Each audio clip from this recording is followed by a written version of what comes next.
Olá, bom giorno, boa tarde para quem já almoçou e estou hoje invadindo o almoço de vocês para falarmos sobre a queda do Império Romano do Ocidente. O que será que a Ali vai contar para vocês hoje? Eu escolhi essa data por um motivo especial que já já eu vou contar para vocês. Vou colocar aqui o nome da live, Queda do Império Romano. Queda, Império. Ali tá tentando sem óculos, mas não tá fácil. Romano, publicar. E agora eu vou. Deixa eu fixar esse comentário aqui. Pronto, daí fica ali. Boa tarde para todos, bom dia. Eu escolhi o dia de hoje, gente, porque é uma data histórica também. Exatamente há 2 anos atrás, no dia 9 de março de 2020, a Itália entrava em lockdown e a gente começava a acreditar de fato no que está acontecendo até hoje nessa pandemia. E um dos fatores que a gente coloca que pode ter levado à queda do Império Romano é justamente uma pandemia que aconteceu na época do Império de Marco Aurélio e Lúcio Vero. E é essa história que eu quero contar para vocês hoje por aqui. Para quem é novo aqui, seja bem-vindo. Eu deixo os comentários abertos no início até o pessoal entrar na live. Depois eu fecho os comentários, faço a explanação e depois eu volto para as perguntas. Então, quem quiser fazer perguntas, espere até o final. Enquanto isso aí, mandem para os amigos que estão aí almoçando para escutar a Ali na hora do almoço aí falar sobre a queda do Império Romano. Possivelmente esse motivo que eu vou falar para vocês já devem estar pensando assim, mas Ali, o Império Romano não caiu em 476 depois de Cristo? O que o governo do Marco Aurélio, a pandemia na época do governo do Marco Aurélio tem a ver com a queda do Império Romano? Hoje a gente vai descobrir essa história. Então sejam bem-vindos, manda um aviãozinho aí para os amigos e já já eu vou fechar então os comentários e a gente volta daqui a pouco para as perguntas. Deixa eu fechar aqui os comentários. Estamos então numa data histórica na história do mundo, com muita probabilidade, se já não estão ensinando isso nas escolas, em breve fará parte dos livros essa pandemia que nós estamos passando, já faz 2 anos, e exatamente no dia 9 de março de 2020 a Itália entrou em lockdown e a gente começou a acreditar de uma forma mais efetiva que tomaria outro rumo essa história e não era tão simples quanto a gente imaginava. E de fato não foi, não está sendo, estamos aí já há 2 anos. E esses eventos que acontecem na história, como esse que nós estamos vivendo agora, a pandemia, a guerra da Rússia contra a Ucrânia, são eventos que sempre aconteceram ao longo da história da humanidade e que não acontece por um único fator. Por que cai um determinado império tão forte quanto o Império Romano, por exemplo? Não é uma coisa que vai determinar isso. A gente tende a falar assim, ou querer saber por que aconteceu isso? E a resposta foi isso. É muito mais complexo e depende de uma série de outros fatores que algumas vezes estão muito, muito distante até cronologicamente, como é o caso da queda do Império Romano. Então vamos lá. Hoje em dia, muitos historiadores defendem a tese de que um dos fatores que foi determinante para o início da queda do Império Romano foi a pandemia que aconteceu durante o governo do Marco Aurélio e do Lúcio Vero, aproximadamente entre os anos de 165 e 180. Essa pandemia pode ter sido, inclusive, a causa da morte do Marco Aurélio e do Lúcio Vero. Antes da gente começar a falar exatamente sobre a peste, eu quero abrir com uma frase do Marco Aurélio. O Marco Aurélio é o famoso imperador filósofo e ele tem frases muito interessantes que fazem a gente refletir e pensar sobre determinadas situações. Então eu vou abrir essa live aqui, a nossa história de hoje, com essa frase aqui do Marco Aurélio. A arte de viver é mais parecida com a luta do que com a dança, na medida em que está pronta para enfrentar tanto o inesperado quanto o imprevisto, e não está preparada para cair. Veja, uma pandemia é inesperada, ela é imprevista. Ninguém consegue determinar quando vai acontecer ou quais são os fatores que vão determinar esse início, porque são causas naturais. E o imperador e a pessoa e a gente na vida, nós temos que estar preparados a enfrentar o inesperado e o imprevisto. E foi exatamente o que o imperador Marco Aurélio teve que enfrentar durante o governo dele. Antes da gente falar sobre esse momento da peste, vamos entender aqui o Império Romano. Primeiro, quando começou o Império Romano? Nós já tínhamos no século I a.C. Roma com uma grande extensão territorial, mas ainda era uma Roma republicana. O Império Romano ele começa em 27 a.C. com o primeiro imperador Otávio Augusto, sobrinho neto de Júlio César. Ao longo dos anos foram passando, o império foi ficando cada vez maior. O auge da extensão territorial do Império Romano é o ano de 117, com o imperador Trajano, e acabou que o império vai se dividir em Ocidente e Oriente. Ocidente com capital Roma e Oriente com capital Constantinopla. Não sempre Roma, a capital algumas vezes mudou durante a história, mas de forma geral é isso. Quando a gente fala de queda do Império Romano do Ocidente, o que a gente encontra nos livros é o ano de 476, quando o último imperador romano do Ocidente, Rômulo Augusto, foi deposto. Mas aconteceu exatamente nesse ano? Não. Muitos eventos anteriores ajudaram, colaboraram para que acontecesse a queda do Império Romano do Ocidente. E vejam que interessante que o Império Romano do Oriente, com Constantinopla, durou quase 1000 anos a mais do que o Império Romano do Ocidente. A queda do Império Romano do Oriente aconteceu em 1453 com a tomada de Constantinopla. Bem,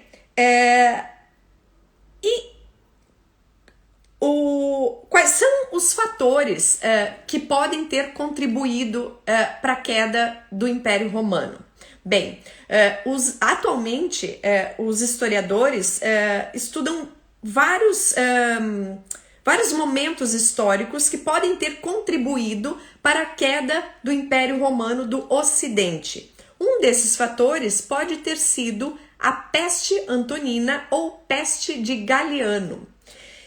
Galiano era um médico romano que viveu o momento da peste antonina, que aconteceu aproximadamente entre os anos de 165 e 180, e esse médico, ele descreveu quais eram os sintomas dessa doença que estava matando os romanos.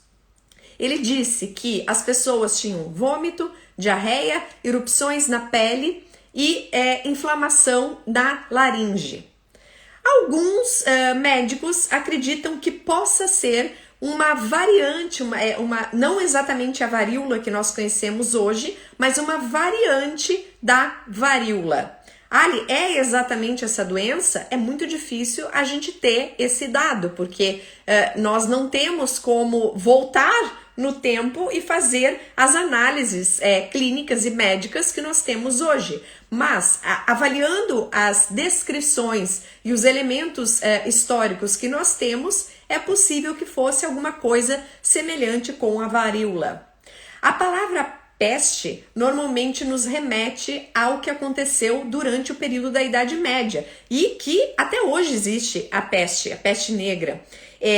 Essa peste, que foi chamada assim lá pelos antigos romanos, não tem nada a ver com a peste que aconteceu na Idade Média. E como começou essa peste antonina no Império? Hoje é fácil a gente pensar que como é que espalha uma doença, como é que começa uma epidemia, uma pandemia. Bom, o mundo está globalizado, a gente consegue ir de um lugar para o outro com grande facilidade, de carro, de trem, de ônibus, de avião, de navio. A história está globalizada. Mas lá, há quase 2000 anos atrás, não era assim. Não existia essa facilidade de locomoção, mas acontecia locomoção. Principalmente por um motivo, o comércio naval. As mercadorias, elas eram levadas de um local para o outro. E nós tínhamos uma rota que era bastante famosa, chamada de canal ou rota da seda. Então, existe uma possibilidade que essa doença que atingiu os romanos no século II tenha tido como foco inicial a China. E com esse canal da Rota da Seda, com os comerciantes levando a seda de um local para o outro, chegou na região do atual Irã e Iraque. E o imperador Marco Aurélio e o imperador Lúcio Vero, que neste momento governavam juntos, o início do império do Marco Aurélio e do Lúcio Vero eram dois imperadores e não um só. O Lúcio Vero foi fazer campanhas militares lá nessa região do Irã e do Iraque. No inverno de 165 para 166, os romanos começaram a ficar doentes e não sabiam exatamente o que era. Logo, essa doença se espalhou para a Gália, se espalhou para o norte da Europa e rapidamente se espalhou por todo o Império Romano. É muito difícil nós encontrarmos dados específicos sobre quantas pessoas morriam ou sobre quantos morreram no total. Ou quem era atingido, mas alguns historiadores deixaram dados para gente, como o próprio Galeno, esse médico romano, ou o Dião Cássio. O Dião Cássio fala em torno de 2.000 mortes por dia na cidade de Roma. Imaginem. Fala-se que no fim desse período aproximado de 30 anos que durou a peste antonina, na morte de 5 a 30 milhões de romanos.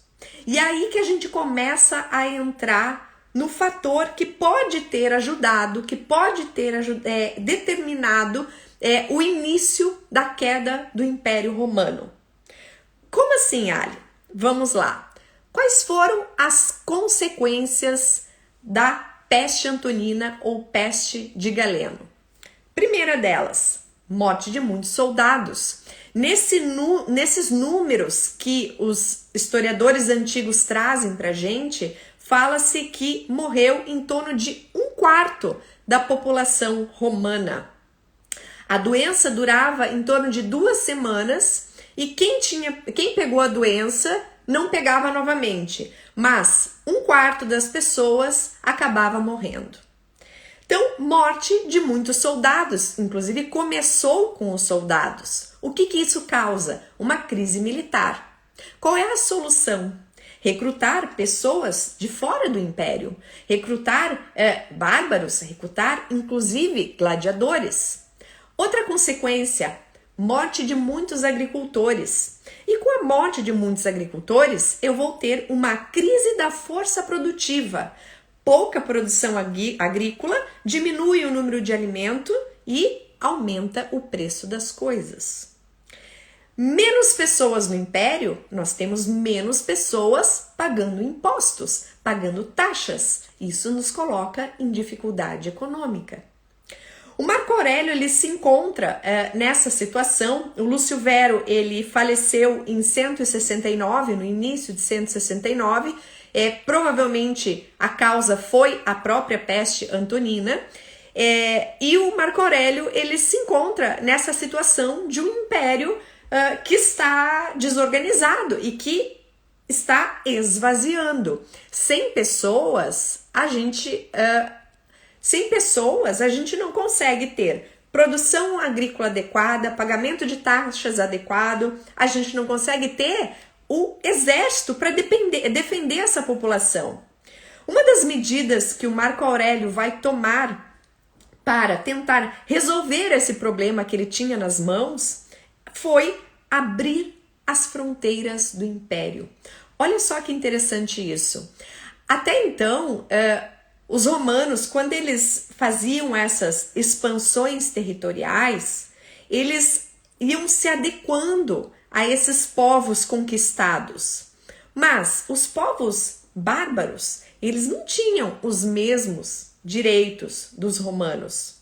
Com a falta de pessoas no império, o Marco Aurélio teve que começar a mudar um pouco isso e abriu as portas para que tribos do norte viessem para Roma e entrassem nas fronteiras do império.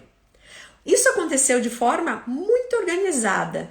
Quem chegava era registrado e tinha um prazo para encontrar trabalho, porque a ideia do Marco Aurélio não era encher o império só com pessoas, mas colocar pessoas dentro do império que pudessem ajudar no que eles estavam precisando. Exército, agricultura e pagamento de taxas. Vejo que foi uma atitude, uma decisão difícil, porém necessária, certo? Bom, aí eu pergunto para vocês, que vocês podem estar se perguntando aqui. Quem eram os bárbaros? Nós usamos muitas vezes a palavra bárbaros. Quem eram os bárbaros? Bárbaros é a palavra que a gente usa para se referir àqueles que eram fora do Império Romano, que não falavam a língua do Império Romano. Esse termo surge com os gregos, que falavam das pessoas que não falavam grego, que balbuciavam as palavras, que falavam palavras que não eram possíveis de serem entendidas. E depois, com a expansão do Império Romano, a palavra bárbaro vai determinar todos aqueles habitantes, todas aquelas pessoas que faziam parte fora do Império Romano, que não faziam parte do Império Romano e que falavam outra língua, uma língua que não era compreendida. Bem, e para finalizar a nossa ideia aqui, o que eu quis dizer hoje principalmente foi que a história é muito mais complexa e existem muitos fatores que participam do que vai acontecer, da queda do império. Então vejam que nós estamos nos livros, está escrito 476, mas estamos falando de um evento que aconteceu no século II e que ajudou a determinar a queda do Império Romano do Ocidente. E por que já não aconteceu a queda ali? Bem, porque essas manobras que o próprio Marco Aurélio e o Cômodo, que veio depois dele, e outros imperadores fizeram, conseguiram sustentar o império ainda por um bom tempo. A morte provável do nosso imperador filósofo, do Marco Aurélio, é possível que ele também tenha morrido dessa doença, que é possível que fosse uma variante da varíola. E aí eu quero fechar, assim como eu abri a nossa história com uma frase do Marco Aurélio, eu quero fechar com uma frase do Marco Aurélio, que é esta daqui. Nada de desgosto nem desânimo. Se acabas de fracassar, recomeça.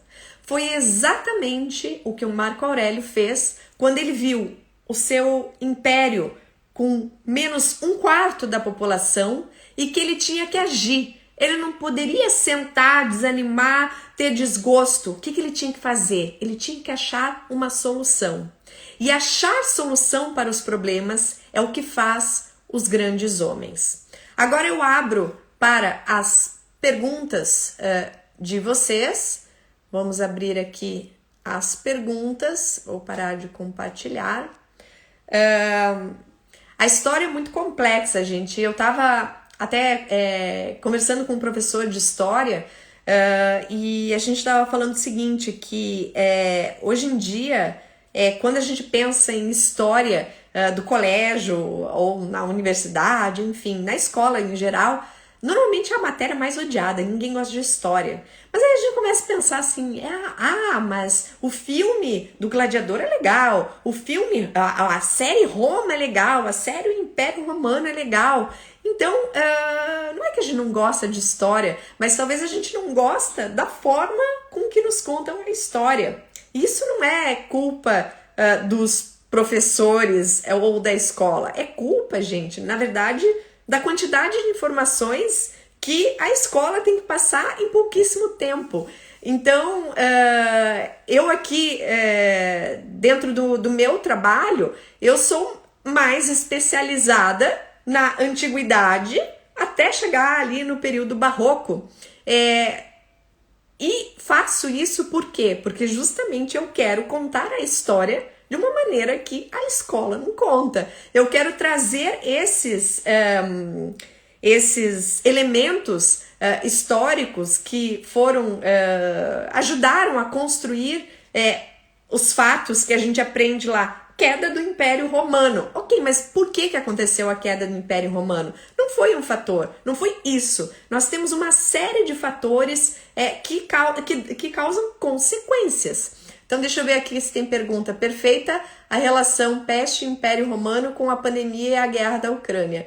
Exatamente, frases lindas do Marco Aurélio. Adoro as frases dele, Beatriz. Todos vão adorar a Ali como professora. Obrigada, Ana. Então é isso, gente. Eu queria contar um pouquinho da história. Eu achei importante a gente marcar esse dia aqui, 2 anos depois que começou esse lockdown, e contar que as pandemias elas não é um produto exclusivo de agora. A gente fala muito na gripe espanhola, fala na pandemia de hoje, mas isso aconteceram em vários períodos históricos e essa foi uma das mais importantes. Cadê? Tô te aplaudindo, dá para ouvir? Não dá para ouvir, Ricardo, mas obrigada, agradeço. História e filosofia fazem parte da nossa vida diária, mas não são vistas como com desprezo. Exatamente, Jussana, é o que eu sempre digo, né, que a gente tem que abrir um pouco os olhos, porque assim, a cidade que a gente vive, as coisas que a gente vê é história, é filosofia. Então eu incentivo muito aí vocês a estudarem cada vez mais história e filosofia para abrir os olhos dos momentos, das coisas que a gente vive até hoje, né? Porque o termo bárbaros hoje é dado para quem é brutal e ignorante. Porque, Tita, o que acontece? Esse termo bárbaro era usado lá na antiguidade para se referir às pessoas que moravam fora do Império Romano e que tinham essa língua diferente. O Império Romano, a Grécia, eles eram mais civilizados, vamos chamar assim, entre